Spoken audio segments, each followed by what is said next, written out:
This episode of To the Journey is brought to you by Audible.com, offering more than 180,000 titles for smartphone, tablet, and desktop. To get a free audiobook of your choice and help Trek.fm at the same time, visit audibletrial.com/trekfm. And also by Enterprise in Space, an international program of the nonprofit National Space Society. Find out how you can help science and education and become a virtual crew member aboard the NSS Enterprise Orbiter by visiting enterpriseinspace.org. And if you want to join the conversation and share your thoughts on this episode, join the Babel Conference, our listeners group on Facebook. Just type BABEL into the Facebook search field. We look forward to seeing you there.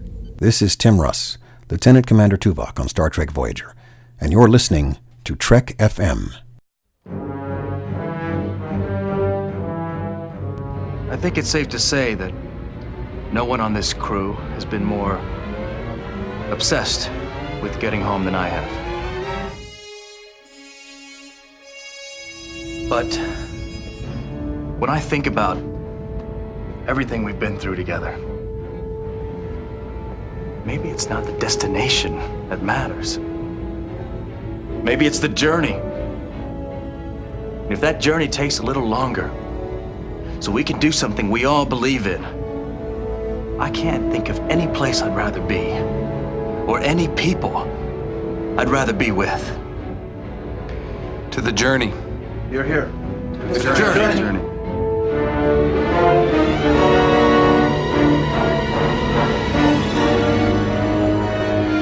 Hello everybody at home and welcome. This is To the Journey. I'm your co-host Zachary Fruhling, and my other co-host Suzanne Williamson is not with us today. Instead, I'm joined by a special guest, Liam Smart, to discuss Voyager holiday vacation destinations. Liam, welcome to the Journey. Hey, Zachary, how are you? I'm doing great. Thanks for joining us. We don't regularly have guests on To the Journey, but you wrote to us saying you'd love to join us on To the Journey. You've made a couple of appearances on Trek FM podcasts, and you had an idea for a topic, Voyager holiday vacation destinations. And in a moment of weakness, we said, sure, why the hell not? Yeah, exactly. No, I came in like a bull in a china shop and decided that, hey, I love TTJ. It was the first podcast I listened to on the network, and I figured, why not ask you guys, see if I can join.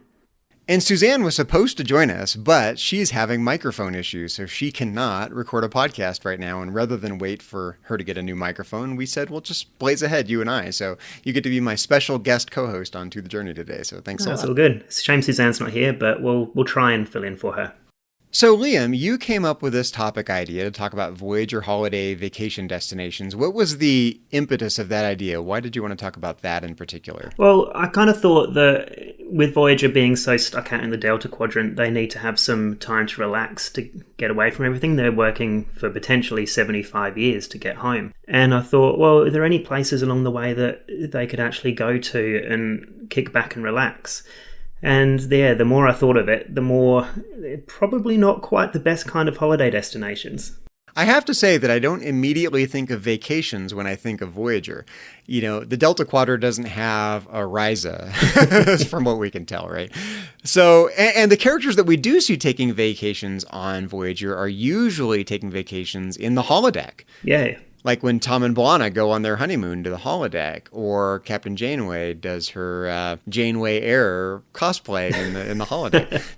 There's not a lot of vacationing in Voyager, so I don't naturally think of Delta Quadrant vacation destinations when I think of holidays. We do see some holiday celebrations on Voyager, Prixon and whatnot. Yeah, exactly. And the holodeck is home to the resort that Neelix created based in somewhere in Talax. That's probably the most beautiful destination we've seen. So on Voyager, they don't really need to go on vacation. Voyager is its own vacation to some extent. But you're right. It was 75 years. If you say, okay, everyone gets 2 weeks of vacation or however much vacation they accrue in Starfleet a year. I have no idea. But let's say it's 2 weeks a year and you get 75 years home. They need to have, 150 weeks of vacation lined up. Where are they going to take all this vacation? Going to the same holodeck all the time is going to be boring. Or you'll end up with some wonderfully written holonovels by the Doctor. And who wants that? I don't know about vacationing in the Doctor's holonovels. That doesn't sound right. So you told me that you'd done a lot of prep work. You've got notes and notes and notes of vacation ideas for Voyager. I took the other approach. I didn't prepare at all, and I'm going to shoot from the hip a little bit. So I hope you came up with some great ideas that we can talk about. You want to dive in and let us know what you came up with? Sure. So the first place that actually could possibly seem like a decent holiday destination is Sakaris from Prime Factors, which also is known as the Creepy Pleasure Planet. I think maybe I coined that phrase. You did. I mean, that's how I remember it now. So, I mean, it's a Class M planet, which obviously means it's habitable. But yeah, it's probably... I hope you have to go to a habitable planet. Oh, no, there's some beautiful planets that I want to go to that aren't habitable. And they're on your list. They're on my list. We'll see. But yeah, no, Sakaris has the whole link to that other planet, Alastria, which is nice and tropical. Oh, yeah. I'd love to vacation there on Alastria. It's beautiful. Yeah. And so if you get sick of one planet, you just go and explore another. Mm-hmm. But I don't know, with that Creepy Pleasure guy, it seems like that's the closest that we see to Risa in the Delta Quadrant. It's not so much a pleasure. It's not a pleasure planet like Risa, but it has that kind of hedonistic search for novelty kind of quality to it. You know, the Sakarans are constantly in search of new experiences in one way or another. And then it's not outright hedonism like you get on Risa, but there is this endless quest for novelty that is vacation-like. Yeah, and I suppose the Sakarans, obviously, as they're trying to seek new knowledge and new experiences, I'm not sure if you'd feel like you'd be in a zoo, almost, for them to sort of look at and think, oh, what can they provide us as entertainment today? But as I say, it's probably one of the only planets that we see that hasn't either been blown up or perpetually on fire or on completely inhabitable that they go to that could be a nice place to visit. But with that, the device that lets you... What's the device called? Do you remember what the device is called in that episode? The device that sends you to another planet? Thousands of light years away? Yeah, all I remembered is that it needed the quartz in the mantle or something of the planet to actually work, which is why they couldn't use it in the end. It's, in a way, if that were a vacation destination, it would be like the travel hub of the Delta Quadrant. Like, you could go to there for your vacation and then branch off to wherever in the Delta Quadrant you happen to wanted to go to. It'd be like... There's this joke in the United States that to get anywhere, you have to go through Atlanta. It'd be like the Atlanta... It's the Atlanta of the Delta Quadrant. Yes, the Atlanta of the Delta Quadrant. Exactly. You have to go there to go somewhere interesting. No, exactly. I don't know. I feel like going to that planet will probably be the nicest place, considering everywhere else I've got is a disaster. Uh-oh. I thought you had a good list, not just a disaster As list. I said, the more I think about the places that we could possibly go to along the way in the Delta Quadrant, the more I realize that they're going to kill you. The Delta Quadrant is dangerous. It's not like the Alpha Quadrant, right? The Alpha Quadrant is relatively pacified, even with its imperialistic quality with the Klingon Empire, the Romulan Empire, and the Federation kind of duking it out, over generations. The Delta Quadrant is bad and mean and dangerous. Life there is nasty and brutish and short. It's a dangerous place. So what did you come up with? I mean, it's not like we're going to go to Planet Hell for a vacation. So that maybe didn't make your list. But what? Why couldn't you go to the Demon Planet? I don't know what you'd do there. Just walk around, investigate what's happening. You're not going to go sipping cocktails. No? You don't want to go to the Demon Planet? You could have coffee with your clone. Yeah. You could also create a whole bunch of clones to do your work on the ship for you. Yeah. Take a longer vacation, clone yourself, send your clone back and have a year-long vacation on the Demon Planet. Why not? And then you see they're not going to last forever. They'll just melt apart as per Course Oblivion. Okay, so we're off on a little bit of a tangent, but what is on your list? What did you come up with? As I said, I've got a whole load of bad planets. Let's do them. What are the bad vacation destinations? The worst vacation destinations of the Delta Quadrant? Holiday destinations. Yeah, exactly. The Borg Unicomplex. Oh, see, that's interesting. I don't know. Wait, you mean the Unicomplex, not Unimatrix Zero? Not Unimatrix Zero, the Unicomplex. Okay, yeah, that would be a bad vacation destination. I mean, you can say it's a balmy 39 degrees there all the time. 92% humidity. It's tropical. Yeah. Borg cubes are tropical. You could argue that it's very multicultural. That's one way to look at a Borg cube. It's multicultural, sure. It's a little hegemonic, maybe, but potentially. But you could probably get away with it though if you have one of those life sign hiding things that Seven's irresponsible dad had. Mm-hmm. Now, in all seriousness, I did actually come up with Unimatrix Zero. Like, that actually wouldn't be a bad vacation destination. That's kind of like going on vacation in the holodeck. Well, it's like it's a holiday in your head. We all have those when sitting at work. Yeah, I mean, we all do that all the time anyway, right? It's what it means to have an active imagination. But so, yeah, that would be the Borg what's it called? The Unicomplex. What would you do there? I was looking up on Memory Alpha, and apparently it's got 600 kilometers of structure to explore, so you could wander around. It's kind of like spelunking, like going through the corridor caves of the Unicomplex. Spelunking? Cave diving? Oh, I've never heard of that word before. Oh, really? It's called spelunking. Okay, cool. It could be like whatever that word was. Yeah, it's like going through the narrow passages and around the corridors and the dark ways where you can't see what's around. It's basically a cave complex. Maybe if your life signs are hidden, you could pretty much get away with doing anything you want on there, don't you think? So you would basically be like Lord of the Rings with the invisibility ring. Yeah, great example. Or that cloak thing in Harry Potter. Right, or the Ring of Gyges, as it's known from Plato. Yes. So in other words, you could be the poltergeist of the Borg Unicomplex. Yeah. Oh, you could have so much fun pranking the drones, couldn't you? You could prank the Borg. Yes. You know what? That's we turned a bad holiday destination. That sounds like a pretty good vacation. We turned a bad place into a good place. A little risky if you get caught, but if you have a genuine invisibility cloak or whatever to make you invisible, mask your life signs, then you're in like Flynn. No problem. As an aside, I did say this episode will be pretty silly. Oh, we never do silly on To the Journey. Never. Not at all.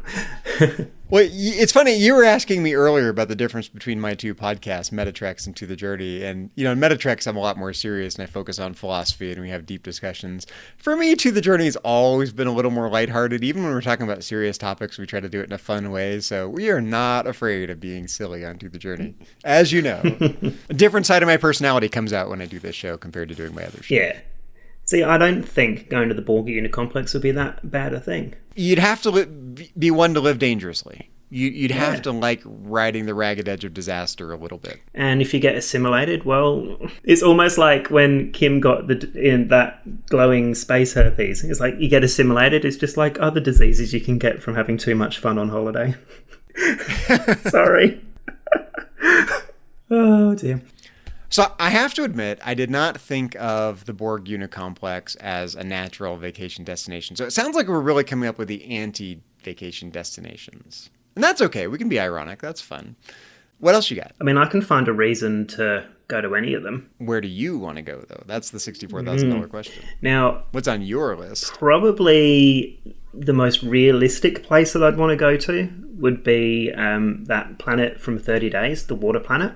Oh, that's a fascinating idea. Just to go down, see what's actually in the depths of the ocean, mining out the giant eel. You don't want that to come and get you, but... This is like the Delta Quadrant version of swimming with the dolphins for a vacation. Yeah, it's just like going to SeaWorld or something, but scarier. If you're a marine biologist, that's definitely where you want to go on vacation on the Delta Quadrant. I've done first year marine science at uni. But no, that would be really interesting. I mean, you'll never know when you'll lose containment and die, but at the same time, it'll still be fun. If the Enterprise were lost in the Delta Quadrant instead of Voyager, Cetacean Ops would be having a field day. Yes, exactly. John, I didn't know there was a Cetacean Ops until that episode of El Grey. Yep, and it's actually in Next Generation. Is it actually in the show? I don't remember it being in there. It's mentioned once. Oh, that's probably why I don't remember then. Yeah, it's very subtle, but it's in What there. would you do at the 30 Days water planet? That's a good question. I'm not into water sports so much. I used to like water skiing when I was younger. I haven't done that in a long time. I like boating a little bit. I'm not a nautical aficionado like Tom Paris is, so I'm not, I don't have seafaring, ambitions. I mean, to be fair, it was probably the only episode we saw those ambitions. It seemed very tacked in there, didn't it? Definitely. Always wanted to be an old sea dog. That's like Chakotay with his ancient Mars missions or something. It's like, well, that's out of the blue and never spoken about again. I guess there's something, I don't know. I like the exploration aspect. I mean, even on our own planet, we're constantly discovering new things about the ocean. So, I can't help but geek out a little bit and go, I'd love to do some comparative alien xenobiology, xenomarine biology on vacation. Is that a vacation thing to do? It could be. For a college professor like me, maybe. I don't know. When I go on actual holiday on Earth, I guess I tend to go about trying to learn as much as I can about the culture of the places that I go to and about the history of a lot of things. So it'll probably interest me a lot more than just sitting down and having a cocktail in a submarine. So running with this water planet vacation idea, would you spend your time above the water sailing the gigantic sea, or below the water submarining or scuba diving in the enormous planet-wide sea? What would you do there? I get seasick quite easily. So being above water would probably be a bad idea. Okay. But I do like to go kneeboarding, so I'll probably do some of that. I wouldn't do water skiing because I'd probably break every limb quite easily.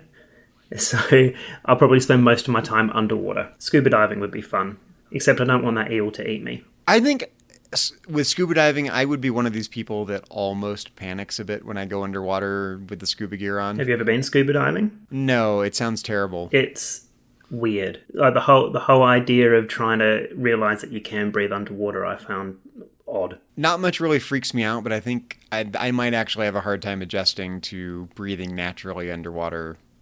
Yeah. Weird environments don't really freak me out much in general, but I think scuba diving might actually do it. I swam face first into a large fish. That was scary. At least it wasn't a swordfish. Impale myself, gosh. Yeah. Should we move on to another one? Absolutely. What else you got? What one would actually be all right to visit? What about the Basics planet? That planet's not bad. There's a lot of wide open spaces. You just have to avoid going in the caves. Yeah. I mean, anthropologically speaking... No spelunking on that planet. You can spelunk on the Borg Unicomplex, but you can't spelunk on that planet. No. But I mean, it would be interesting to see and watch... I'm going to call them Neanderthals because I don't know what else to call them. But how they... Space Neanderthal. Space Neanderthals.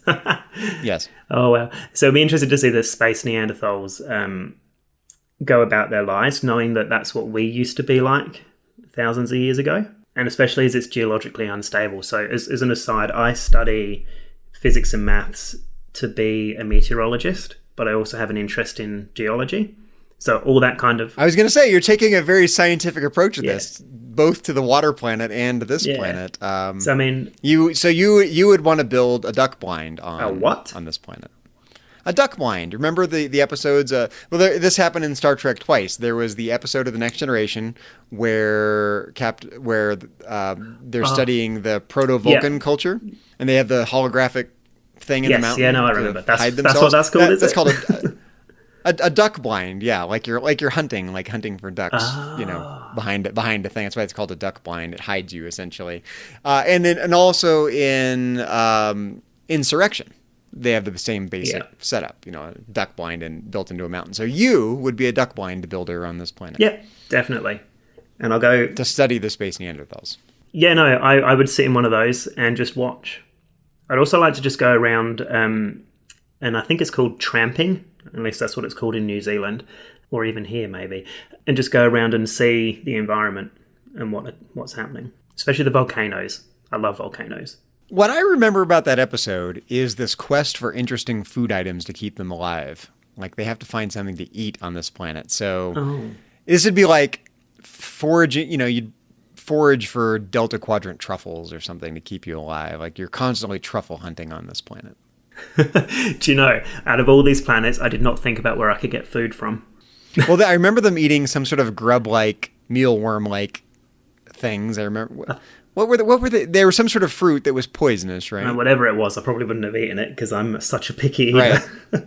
So you can't go in the caves. You got to be careful what you eat. But there's not much to eat, so you'll have to spend a lot of your time foraging on this planet. Yeah, I didn't think of that. No, it's a bad planet to visit now. Just like the rest of them. Or where else would you think is a anti-destination, I guess? So what just came to my mind is the planet from the episode Living Witness. And it's a bit of a cheat because all we see of this planet is like 700 years in the future when Voyager's long since gone from the Delta Quadrant. And we basically get to see this alien museum centered around Voyager and the events of Voyager's interaction with this planet. But I thought that was an interesting planet. They're historically minded people. I've got an interest in history and genealogy and things like this. So I'd love to just kind of wander around this museum looking at all the Voyager artifacts 700 years in the future. I think that would be interesting. No, that would be. See, I suppose it's just like going to a museum here, a museum from another culture's perspective, and I guess seeing how the events of Voyager has actually shaped their culture, I guess with the different species arguing and not agreeing with each other. That would be an interesting idea. I didn't even think of going to the Living Witness planet. Yeah, it'd be like going to a museum in Egypt or going to a museum in one of these history museums, not just like an art museum, but like a history museum. As Voyager at that point, 700 years in the past, is creeping up on being an ancient culture at that point. And do you imagine what it would be like 700 years in the future if we witnessed what we did now and how it would be perceived compared to what is actually happening? I'm of two minds about this because on the one hand, you can really question whether or not you can understand the historical context of various events. The major events will be recorded, names and dates and key players and whatnot, and they'll have some sense of the causal factors between these historical events. On the other hand, though, it's all very opaque. And to me, what's interesting is the paper trail people really do leave. All the papers you sign and the documents and how you're related to everything, all of that's written down, especially in the internet age. It's not written down on paper, but, your interactions are recorded in some data bank somewhere, able to be reconstructed by someone. So it's an interesting question how much of our current civilization will be reconstructible, 700 years from now, and how much of it will be incomprehensible because of its historical context. I don't really know, but I'd love to look back on Voyager in 700 years. And I like this idea that this lone starship, lost in the Delta Quadrant on their way home is such a key player in the history of this planet. Like the crucial event in history in this planet is Voyager. And that's awesome. They made such an impact, even if they completely got it wrong about what actually happened. Yeah. Well, that sort of segues beautifully into one of the other planets that Voyager is a key player in, and that's the planet from Blink of an Eye. Oh, what a great idea. This is like a duck blind writ large, right? If you built a duck blind on this planet, you can witness thousands and thousands of years of history. If you could somehow isolate yourself from the difference in the timeline, just like the aliens on that planet are able to do, right? Or eventually their technology progresses to the point where they can compensate for the difference in time frame. That's how they can come on board at the end of the episode and interact normally with the crew. If it worked in reverse, if you could have like some sort of a temporal shield around yourself so you could go down to this planet and witness thousands of years of that planet's history while your own time frame continues, that'd be an awesome vacation. See, that would be cool because you could witness everything from like medieval planet right the way through to, post-warp, which I think from an anthropological point of view would be fascinating, especially as you won't have to be gone for that long. It's risky, though, because if your temporal shield breaks down, you end up incorporated in that planet's time frame and you live your entire life literally in the blink of an eye. Yeah. I think that's just like a lot of the planets. They're all risky to go to, aren't they? It's at least as risky as the Borg Unicomplex, I would think. What is it that Janeway says? Weird is part of the job. So's risky, and so's risk. Risk is our business, as Captain Kirk said. See, I reckon wearing a time suit in that would be fascinating. And there's another place that you could wear a time suit and see what happens. Where do you reckon that will be? I'm not sure what you have in mind. The Krenim homeworld. Oh, yeah. Imagine sitting there just in your time suit and then a temporal incursion occurs and then you're like, oh, cool. Now this is completely different to what it was 10 seconds ago. If you have a Machiavellian bent to your personality, being on the time ship is where you want to go on vacation. You can control the destinies of entire civilizations at the push of a button. If you have a megalomania complex, that's where you want to go on vacation. Or just change the time yourself. Wow. That's what I mean. Right, exactly. Would you do that though? I feel like I'd feel so guilty just wiping out all sorts of civilizations just to change timelines. But you get to eat food and drink and look at the precious artifacts of civilizations that literally never existed. How cool is that? I mean, I'm the kind of person that will drink $3 bottle of wine, so the drink probably wouldn't be a thing for me. I just feel terrible, although the artifacts could be cool. If you like rare wine, that's the place to go on vacation. See, we've managed to sell the time ship of Year of Hell, at least. I wouldn't want to be on one of the planets. I think I'd want to be on the time ship itself. That'd be cool.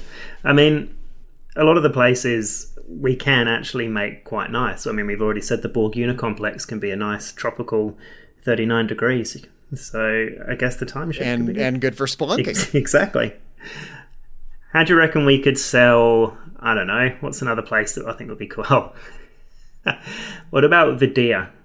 Come here and get a terminal disease? No, I actually think it's better than that. I think if you go to the Vidiian homeworld, that's where you want to go if you have medical conditions. That's where they can graft new skin onto you. They can give you an organ transplant. If you've got medical problems, that's where you go on vacation because they will keep you alive. Would they though? They'll just take your skin.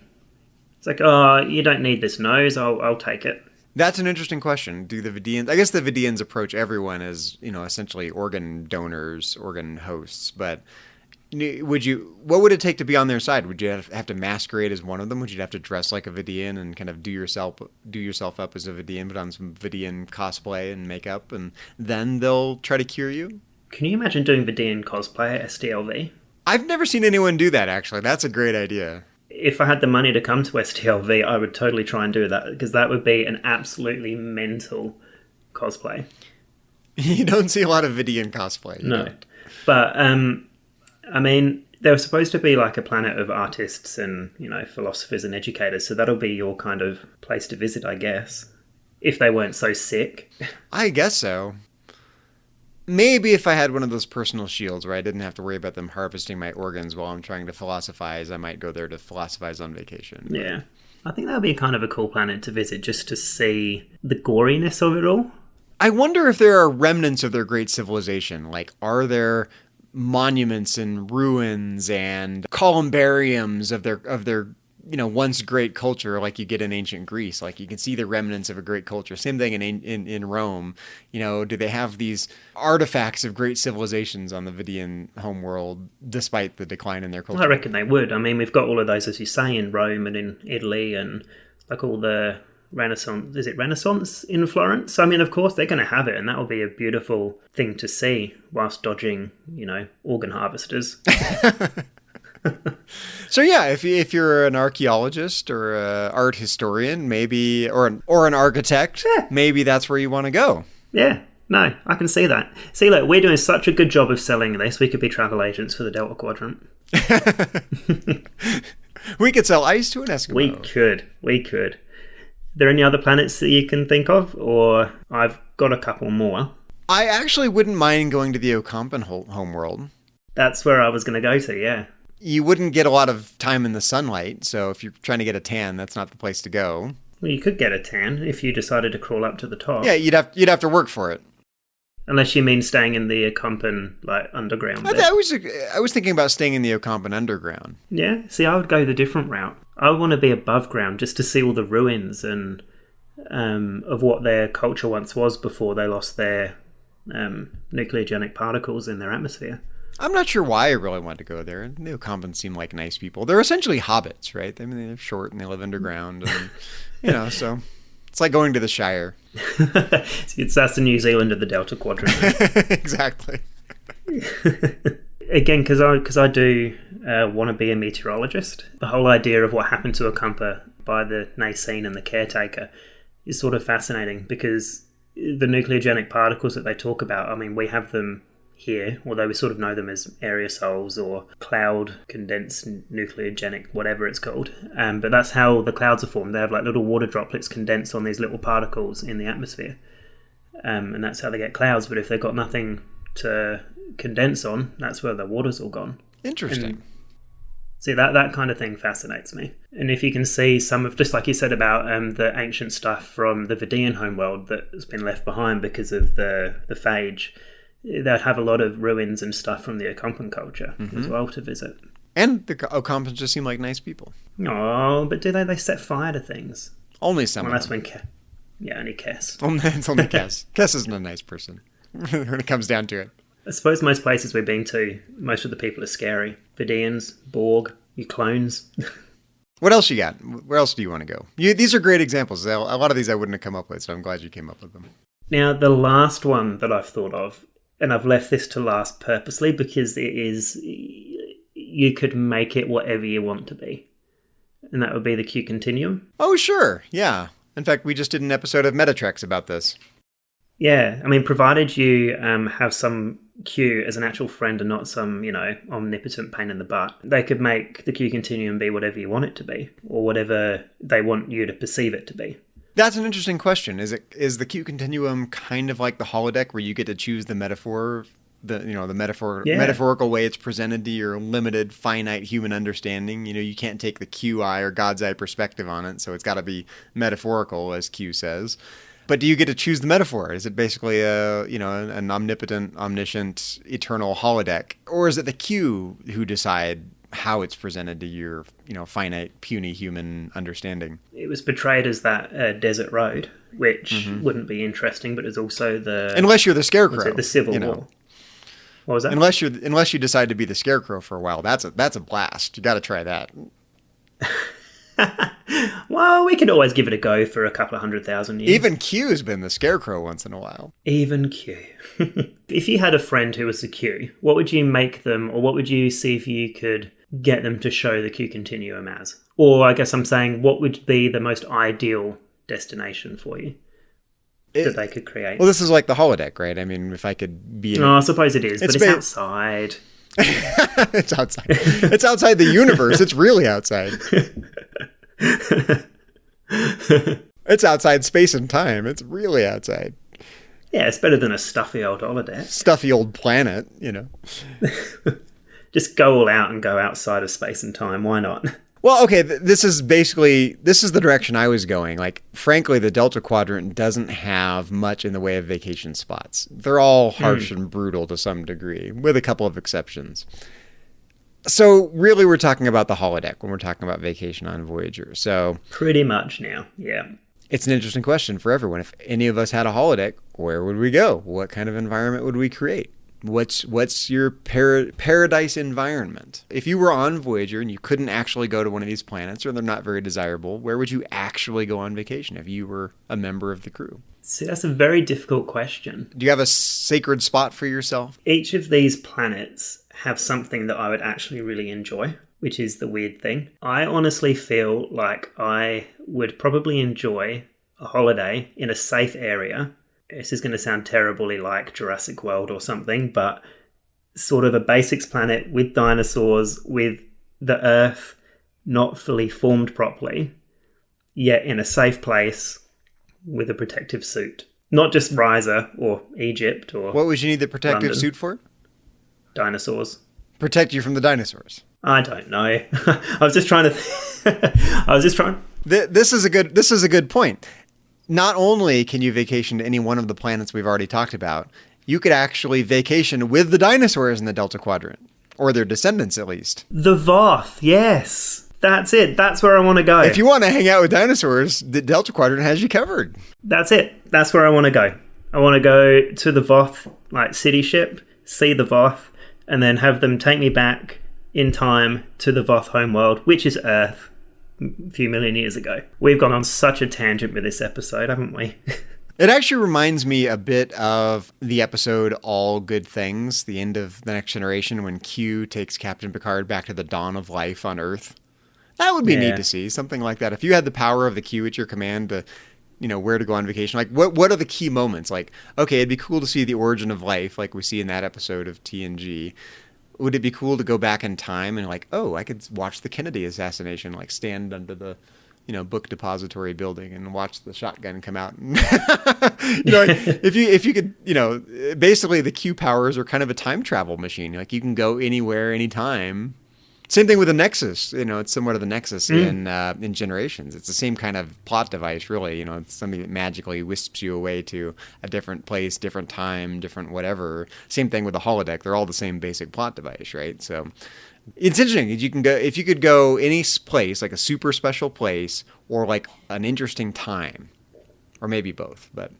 I think for me, if I had to pick a place, like do I have a sacred place? For me, it's probably Tuolumne Meadows in Yosemite is a place where I spent many wonderful, happy hours camping. Like I'd go camping with my grandmother when I was a teenager, and wonderful memories. A place that feels instantly like home just being there. But I if I were lost in the Delta Quadrant, I'd want to recreate something like that, I think. I'm not sure that's, terribly important, but, it's something sentimental.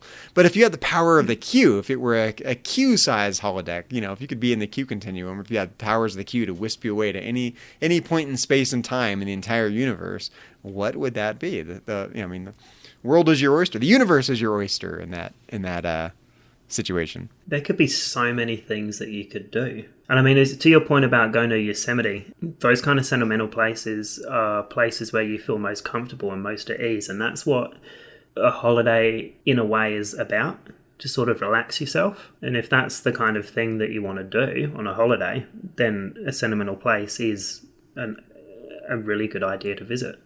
I can't think of anything that's too sentimental for me, being across 2 different countries. You don't long for anything sentimental in the UK? No. No. I mean, my family's there. Like my mum, dad, and my sister are in Australia, but like the rest of my family there, and it is nice to visit. I guess maybe seeing family, but I can just jump on a plane to do that. I don't need Q to do that for me. Well, an interesting mental exercise here might be to think about where the different crew members on Voyager would actually go on vacation. I think we've already decided going on vacation in the Delta Quadrant is a basic disaster. So really we're talking about the holodeck. And we see, various characters in Voyager choosing to do different activities on the holodeck, essentially going on vacation. Captain Janeway, where does she vacation on the holodeck? She would probably vacation back in 1800s Victoria. We've already seen her do that in the holodeck. Yeah, or hang out with Leonardo da Vinci. It's always very historical for her, which is interesting because I don't really get that sense from her that she's super nostalgic for history otherwise. She's not a history buff like Captain Picard is. But she went for Da Vinci, though, because of his scientific Yeah, stuff. That's true. And in a way, maybe the same is true of the Victorian era in general. It's on the cusp of scientific progress. The world changed a lot in that time period. Mm. I'm not sure what the appeal is for that for Captain Janeway. Maybe the writers hadn't really decided either. I mean, are we trying to find somewhere in the Delta Quadrant that they would go, or do you mean like any? I would say either way. Like, where would they choose to go, and where would they go if they could go anywhere, like in the holodeck? That's a tricky one, actually. Extrapolate beyond what we see on the screen. In other words, like we know what they actually do on screen, but.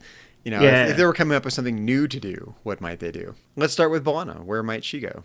Now, we know B'Elanna reads Klingon romance novels, so I actually think B'Elanna's the one who's going to go hang out in the holodeck and play Victorian romance. But she's also into a lot of extreme sports as well. Yeah, she based is. on extreme risk. She would be spelunking on the holodeck. Yeah, create herself her own Borg Unicomplex. Oh God, it's hard. I've never thought about this before. Now, Tom would almost certainly be doing something daredevilish, right? He'd be racing, or he would be, Tom's an extreme sports kind of guy too, but more in like, a hot rod kind of sense. Like, he's going to be pod racing in the holodeck, essentially. Yeah. To mix our Star Trek and Star Wars metaphors. He'll be an F1 racer. Yeah, exactly. So Tom's easy to figure out. Or he's going to play captain of a ship out there on the open seas, being an old salty sea dog, To make a reference to what Mulgrew or Kate Mulgrew is doing in real life, do you reckon she'll go back in time in the holodeck and watch things like Marie Curie? Because Kate Mulgrew's doing a play in real life as part of the Marie Curie story. I reckon, given her keen interest in science, she'd want to see some of those famous moments being discovered, or those famous scientific discoveries. My fundamental question here is that something she would do for an hour and then get bored with? Is this vacation worthy, in other words? Is this something you could do for a week on vacation? She probably wouldn't even take a vacation, really. Most captains don't, right? No.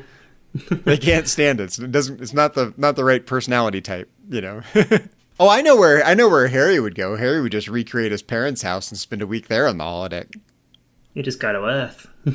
Either go to San Francisco where Libby is, or he'd recreate his parents' home and go there. He longs for home so much. That's where he would go. Definitely. Tuvok would just want to go back to Vulcan. He'd probably just. You don't think? I don't know. I think Tuvok would definitely go take the science approach like you're doing. So I think of all the crew members, maybe Tuvok is closest to your mindset. Even though he's the tactical officer, he definitely is science-minded too.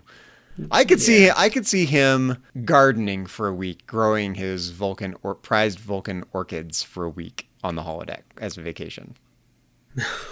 That would be so boring. No, that's a Tuvok vacation, isn't it? I reckon, yeah, boring. And Neelix would not let him hear the end of it. Like, that's what you're doing on vacation, Mr. Vulcan? Come to the resort instead. Yeah. What would the Doctor do? I mean, he can only physically go to the holodeck. Oh, no, he can. He's got his mobile emitter. Oh, and no, he's a sightseer. He'd want to go. He would be the one going to all these planets taking pictures with his holo camera. With that 1 square meter camera. Absolutely. He would want to create like the world's longest PowerPoint slide presentation to show everyone his photos when he gets back. That's the Doctor. We are not letting him go on holiday. At every turn, based on that slideshow, we are not letting him go. Yep, that's the Doctor would be the one person who wants to visit all these planets, and he'd be the one person that will be able to, though, as well. Right, exactly. Without the protective gear, right? Yeah, wouldn't need the scuba gear. As long as his mobile emitter can handle it. Wouldn't need the temporal shield. Wouldn't need any of it. Would he need the temporal shield? He probably would. Oh no, he didn't, did he? Well, he was only down there a little while, right? So yeah, true. Although he did say that it felt like a long time and that he settled down. It was like 5 years or something, right? Or a couple of years. Yeah. Mm-hmm. Yeah. Kess. Boy, that's an interesting question. I think, Kess is an interesting adventurer because, the Akampa don't leave their world. So she's kind of the adventurous person of her race. I think she would be one to sign up for novelty. She would. Like what? I don't know. She would want to see something no one of her species has seen before. She'd want to be out there on the frontier. But I mean, she could almost do whatever she wants once she's got those powers, or destroy anything she doesn't like. Yeah, true. I'm not. Do you know what? I've never actually thought about this, Zach. No, me either. That's why this so is fun. I'm actually really struggling to think about where they would go. How about Chakotay then? Kess is hard. I'm not sure where Kess would go. I think she's adventurous, so she wouldn't mind seeing something strange and weird. She's, for an Okampan, she's the Indiana Jones of the Okampa planet, right? So yeah. See, I think Chakotay would want to go somewhere that's peaceful, relaxing, yeah, and full of nature. So we can and whether that's stereotyping, I don't know, but no, he'd want to commune with his spirit guide, sure. Quiet contemplation, nothing too over the top. Or he'd want to do some archaeology. He'd want to go to any of the planets we mentioned involving archaeology. Yeah, so the Basics planet or back to Akampa. Yeah, he'll be a quiet holiday. Not my kind of holiday. What about 7? I think she'd be in the no vacation category right off the bat, but vacations are irrelevant. Vacations are irrelevant, yes. Am I missing someone? Oh, how about Neelix? Oh my god, how can we forget about Neelix? He would want to go and do everything. Absolutely everything he could. Don't you think? I do think so. Although, of everyone on the crew, Neelix he's the party animal, right? He likes hanging out with the Klingon women. He likes his resort planet. For vacation, Neelix wants to be where the party is. Yeah, definitely. He would want to go wandering around the bush. He'd be organizing the party. I mean, he'd be putting he'd be the events director, like the event coordinator of the cruise vacation. That's it. He wants to organize a cruise. He's a cruise ship director. That's who he is.